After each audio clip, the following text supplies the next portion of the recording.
Okay, let me tell you a little bit more about our five-step model. And as I was saying, this is basically a synthesis of lots of research that's been done by me and other people in the field in the counseling and therapy areas, as well as the human development area. So what we have learned is that all models that focus on youth development, healthy youth development, positive youth development, whatever it might be called, and therapeutic models include five essential steps in one form or another. And each of these steps have many components. But to simplify it, I'll lay out the five steps as we do for young people and for our colleagues. The first of those five steps we call exploring interests. It's hard to get anywhere without having a good handle on what people are interested in, particularly young people. However, many young people aren't clear what we mean when we ask them about their interests. They might say, I'm interested in playing basketball. They might talk about friends. They might talk about any number of things. And this is all legitimate, of course. This is what people are interested in. But we focus a little bit further and ask the question, when you think about your future, whether that's next week, next year, or further along when you're a little older, what are some of the things you might be interested in doing? So we get the typical answers in many cases that students might be interested in being professional athletes or artists, performing artists. Some want to be doctors and lawyers. Others want to be teachers. Some students don't know really what it is they want to do at all. So we spend a good deal of time in this area of exploration, helping young people really develop a vocabulary, if you will, for interest exploration. And then after we get all of the interests fleshed out, we focus on our second step, which we find is essential for this work. And that is the notion of prioritizing interests to develop a clear focus. If we have many interests competing with each other or going together, that's all fine. Life is made up of a whole range of interests. But to make progress in certain areas, we have to learn to prioritize and make decisions that allow us to stay focused on our priorities, or else we go a little bit down the road and then we fall off. We fall off our pathway. So we spend a lot of time with young people focused on this second step, which is learning to prioritize what matters to them. So when we talk about priorities, there's a second piece to this, which is the values that underlie why we prioritize what we do. Why is it that becoming a teacher or a nurse might be a high priority for us? And what we learn from young people over and over again is that if they want to be a teacher, it's typically because they had one or two teachers in their lives who really had an impact on them, who helped them feel cared for, who helped them learn, who helped them break through barriers. And we hear this beginning in elementary school already and pronounced more loudly in middle school and very prominent by the high school years and beyond.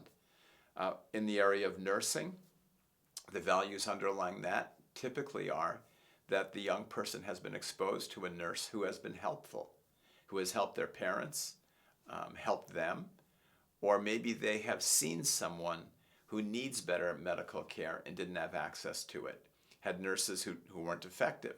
They want to do a better job. We could take any direction we choose to, but the key here is helping young people explore what matters to them, why their interests, their priority interests, are rooted in values or things that really matter to them.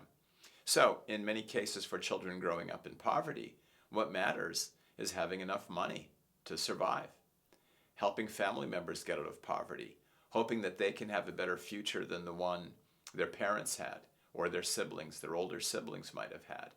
So we focus on all of these things with young people, but introduce a vocabulary of meaning making or what matters to them, and root that in the notion of values. So those are our first two steps, and we see them everywhere. Interest exploration, prioritizing interests. And then the third step, which is so critical in youth development from later elementary school right through the high school years and beyond, is the notion of planning. Really developing plans that allow us to strategically move forward to meet our goals. Some of us are very good planners, others don't plan much at all. We focus more on spontaneity. But whether we're structured planners or spontaneous planners, there are always plans that we have to some degree that create the roadmap for moving ahead. So we spend a good bit of time with young people focused on this planning step. Some people in the field of human development or developmental psychology consider this part of what is known as executive functioning. How to make decisions with all the things that we're confronted with. How do we make decisions that are going to be effective for us, that are going to guide our behavior and satisfy us at the end of the day? This is also part of something known in the literature as future orientation. Having an orientation not just for the moment, but also toward what one wants to get out of life down the road. It's a little hard for young people, elementary school students and middle school students, for example, to have a well-developed notion or capacity for future orientation, but it's there. Elementary school students know what they want to do at recess. They know what they want to do after school. So the foundations of future orientation exist all through the life cycle. Our goal in this planning step is to make it explicit and build on those strengths. Because planning for the future, the near future, the midterm future, and the long-term future are extremely important to life. If we can't plan and commit to those plans, we tend to default to whatever comes naturally or what is readily available. And that might be helpful, depending on the context we're living in, or it could be extremely limiting. So if we're going to go beyond what comes naturally or is readily available, we must develop our own style of planning and then learning to stick to that plan. So in a nutshell, those are our first three steps. The fourth step in all of these models is perhaps the hardest one, or for all ages is perhaps the hardest one, and that is action or taking action on the plan. In developmental psychology, we often talk about the thought-action gap, why it is so hard for people to move into consistent action based on what they know they want to do. So even when strategies are clear or plans are clear, it can be very hard to act on them. We might all ask ourselves, why do we not consistently do the things we want to do? What gets in the way? What gets in the way of putting our plans for our lives into action? This isn't just a youth question. This is an adult question and a lifespan question. So we spend a lot of time talking about ways of taking action and helping young people understand that everyone acts differently. We don't all use the same models for moving forward. Some young people love to work extremely hard at exercise and preparing themselves for a sport. Others might work really hard at art in one form or another and find that to be exhilarating. When something's exciting, it can be easier to take action. But what about when the excitement slows down or lessens? How do we stay with the course and accomplish what we want to when things don't come easily? That's something we talk about, but it's also something we work on with young people. It's one thing to talk about all of these things, plans and actions we take in relation to our plans. But the critical piece here is practicing, because practicing the actions needed to become good in school, become good in sports, become good in friendships and other relationships. That work takes practice, and practice builds skills. The interesting thing about development is the more advanced skills that we see are sometimes easier to get to from a related distance than the early skills. The more we practice, the more skills we build, the easier it is to develop the highest end skills. So when we see professional musicians or professional athletes accomplish things we can't quite imagine, they've accomplished those things through incremental growth over time, with lots of practice and lots of skill building at the lowest levels first, and then refining it at the upper levels. So we struggle to make that reality understandable to young people who kind of want to get to the top fast as possible.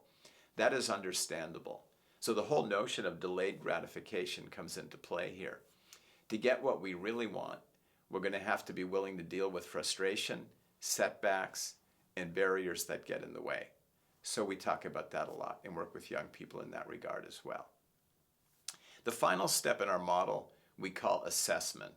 And that is, it's not really a test that comes from the outside, but an internal assessment.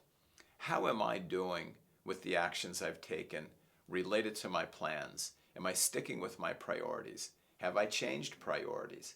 Is that okay? Is the progress I'm making enough?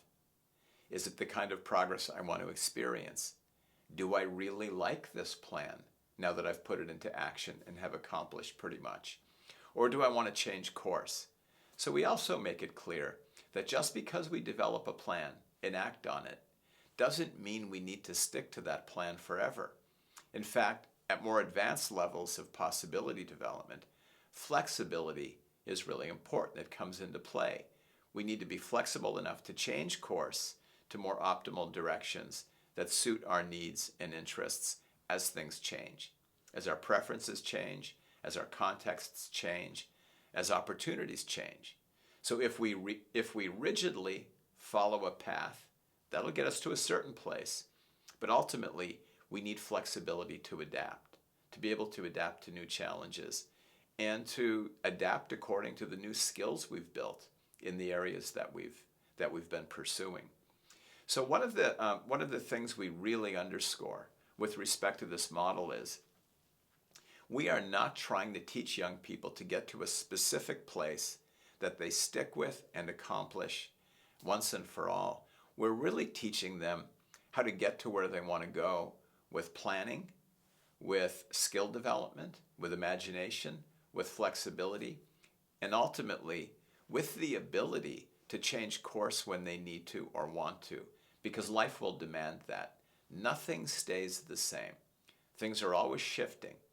And if we can help young people develop the capacity to pursue the possibilities that they're interested in and create new possibilities for themselves through imagination and connections to resources in the world, we think we'll have done a lot to help them get to where they want to go. I'll pause there.